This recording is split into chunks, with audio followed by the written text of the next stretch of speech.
Hello there. So I'm going to discuss the toxins that was found in Ashley Benefields' lab report. There's a lot of outright deceptions being shared by the media. Sometimes there's just misunderstanding. Some people think that it was debunked, that she was poisoned, and that's not correct.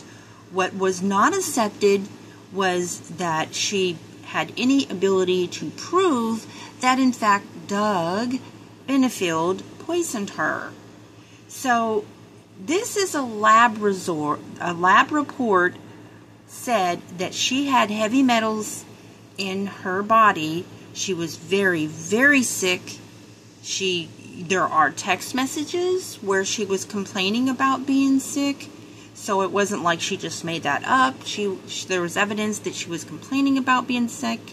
She had severe abdominal pain, severe weakness, like she couldn't even stand up. It was just, they couldn't figure out what was going on. So she sent a lock of her hair to see, if they can find anything. And what they found was dangerous levels of heavy metals: aluminum, cobalt, zinc, tin, and barium. So the reason these specific toxins that were found in her blood, which nobody could say that this lab report was inaccurate. This is a very credible, reputable company. All she couldn't do was to prove. She had no inkling. She never dreamed that the reason she was sick was because she was being poisoned. She was just hoping to get some answers. So this was quite frightening to her. And then this is when she began to think about the first wife, well, not the first wife, the last wife of Doug passed away suddenly. She was of perfect health. And she was young. She was in her 40s, so not necessarily young, but she was definitely had no signs of any kind of heart condition. What she had was perfect health, and then she took sick suddenly and was found dead 12 days after she was trying to leave Doug Benefield. And they claimed that there was no evidence that he poisoned her, but in fact, people writing off of them saying there was no evidence, there's no investigation. They did not. They did an autopsy on her that said that she had an underlying heart ailment. So we're going to talk about heart ailments and these toxins. And it's very, very revealing. So the fact that they did not exhume her body after Ashley had found these toxins, and she had plenty of evidence that they were covering up, such as the horrible pictures of this bruise all around her baby daughter's mouth and blood pooling inside the gums of this baby's mouth.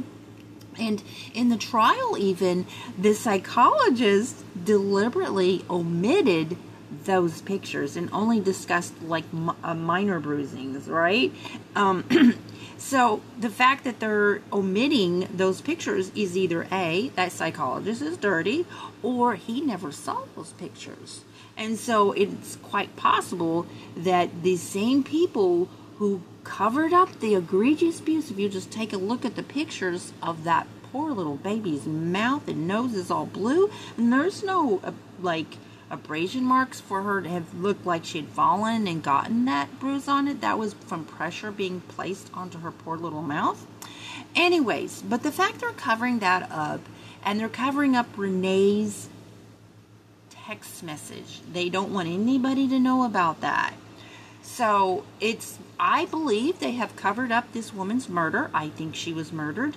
And they have covered up the attempted murder of Ashley by just claiming that because she wasn't able to prove that, he was the one that caused her to have these in her body.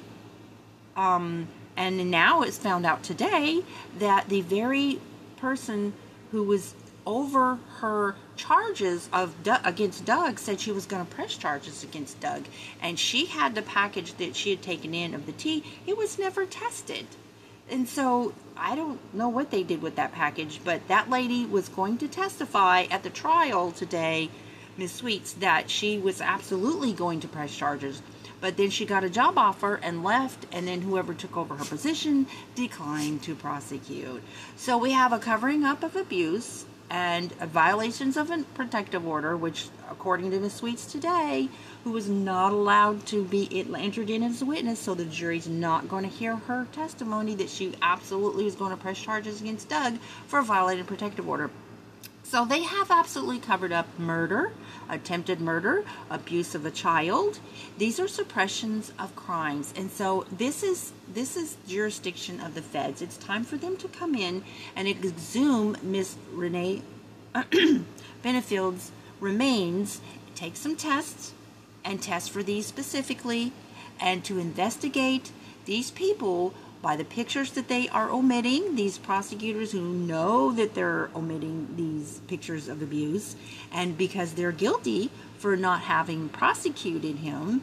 And anyway, so let's go in and let's look at what exactly does aluminum, cobalt, zinc, tin, and barium, what kind of symptoms can they cause, and what kind of effect they have on the heart, and how long does it take for each one of these toxins to cause death? Because she took, Miss Renee Benefield, rest in peace, took sick suddenly. She didn't have months where she was sick for a long time. She suddenly took sick and then was found dead. But it just so happened around the time she was trying to leave Doug. So let's go and let's look at these toxins one by one. Cobalt, effect on the heart. Cobalt can be toxic to the heart muscle and can cause heart muscle disease, toxic cardiomyopathy. Even low levels of cobalt can reduce heart contraction, making it less efficient at pumping blood. Cobalt can also cause a rapid depression of cardiac systolic function, which can lead to severe heart failure. Other symptoms of cobalt cardiomyopathy include hypotension, cyanosis, pericardial effusion, low voltage on an electrocardiogram, elevated serum enzymes, and lactic acidosis. Zinc levels can affect the heart in several ways, including heart rate, cardiovascular disease, and oxidative stress. Heart rate can affect Zinc can affect the heart rate by regulating the release of calcium in heart cells, which causes the heart to beat strongly. In patients with heart failure, calcium release can become erratic, leading to an abnormal heart rhythm called an arrhythmia. Cardiovascular disease. Zinc deficiency and imbalances in zinc homeostasis are associated with an increased risk of cardiovascular disease, including coronary heart disease, congestive heart failure, ischemic cardiomyopathy, myocardial infarction, and sudden cardiac death. Zinc may also have protective effects against coronary artery disease and cardiomyopathy. Oxidative stress, which can be determined by examining the heart muscle. Zinc binds to the metallothionein, I don't know how you say that, MT, a protein that helps regulate oxidative stress and inflammatory responses. So be very careful about taking too much zinc. Tin. Exposures to heavy tin fumes, such as in occupational settings, has been linked to heart disease. This exposure can cause left ventricle diastolic dysfunction and aortic valve sclerosis. Let's talk about barium levels and the symptoms. According to CDC study, drinking water with up to 10 parts per million of barium for 4 weeks did not cause abnormal heart rhythms or increased blood pressure. However, exposure to barium levels above the EPA's drinking water standards for a short time can cause irregular heartbeats. Other symptoms of too much barium include nausea, vomiting, diarrhea, muscle weakness, tremors, paralysis, and death. She had nausea. I don't know if she had vomiting, but she definitely had abdominal pain, and she had muscle weakness. Very, very unusual for somebody who was perfectly healthy and in great fitness too. So it was probably a good thing for her health that this didn't do more damage to her body than what she was suffering. And very, very good that she fled and went to Florida when she did, because she probably wouldn't be here today. Cobalt exposure can affect the heart over weeks or months, but it is possible to experience symptoms if you swallow a large amount at once. The most dangerous form of cobalt poisoning is inhaling it into your lungs. So the fact that all of 4 of these was in her heart is probably trying to make them have the effect more quickly, because all 4 of these toxins were in her blood. Or actually not her blood, it was her hair. So, but she definitely had these toxins in her body. And that is why she was sick. And she's so lucky she was able to afford the hyperbaric, the treatment that she went to, which was not a very common treatment, but it was super helpful for her and her baby. So how long does heavy metal poisoning take to set in? Symptoms usually develop over a 3 to 6 week time period. Lead overexposure may cause children to be less playful, clumsier.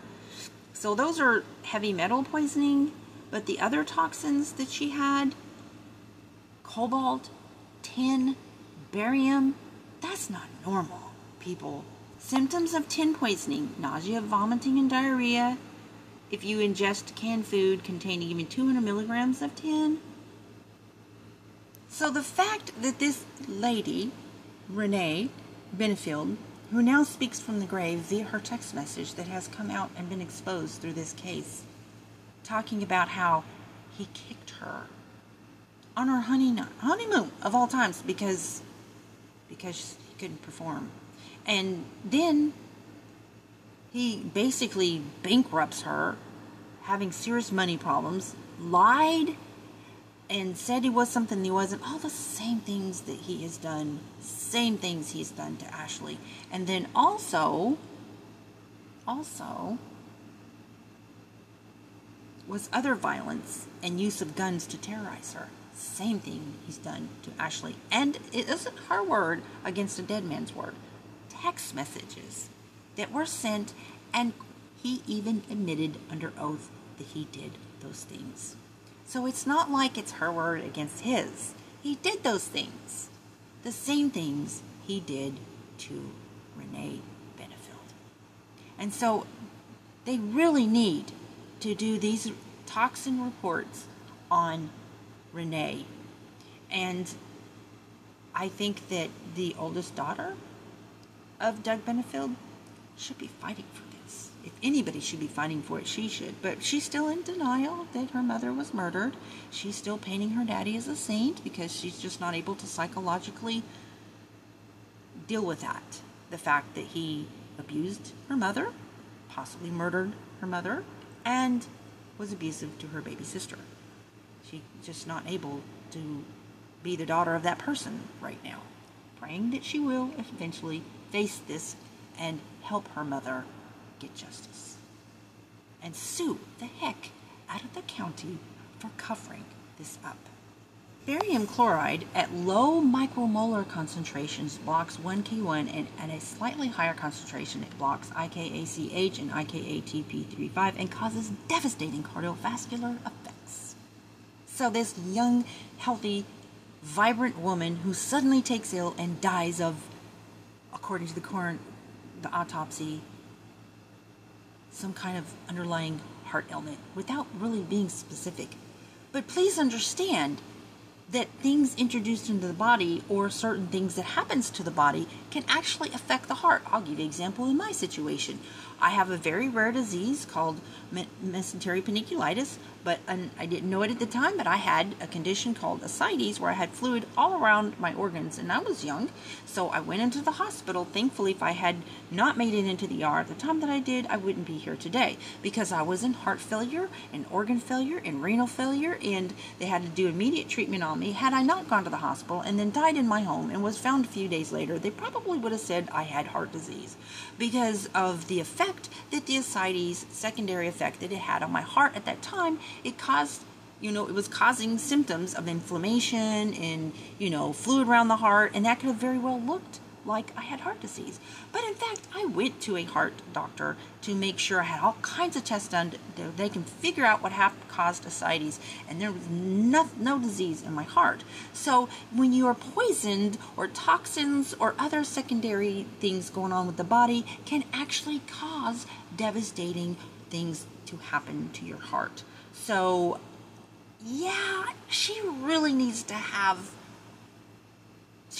be tested, because I just ask you to pray and fight and sign petitions for the feds to get in here and get that woman tested and investigate these people for covering up murder, covering up attempted murder of Ashley Benefield, covering up the egregious abuse of little Emerson Benefield, and, deal with those people who the CAC officer, staff member, who only spoke to Doug Benefield. He said he spoke to him often and didn't even remember ever talking to Ashley Benefield, and he was completely poisoned in his spirit.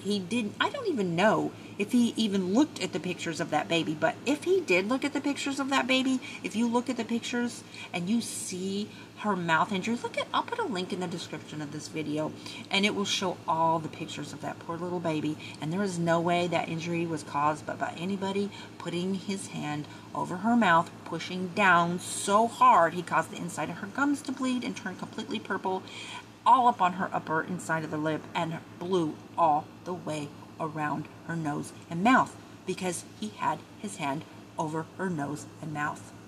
And if he didn't do it, the only other person, I don't even know if Eva was there, and I don't think that she was. I think she was off at college. But she's saying that her daddy didn't hurt that little girl.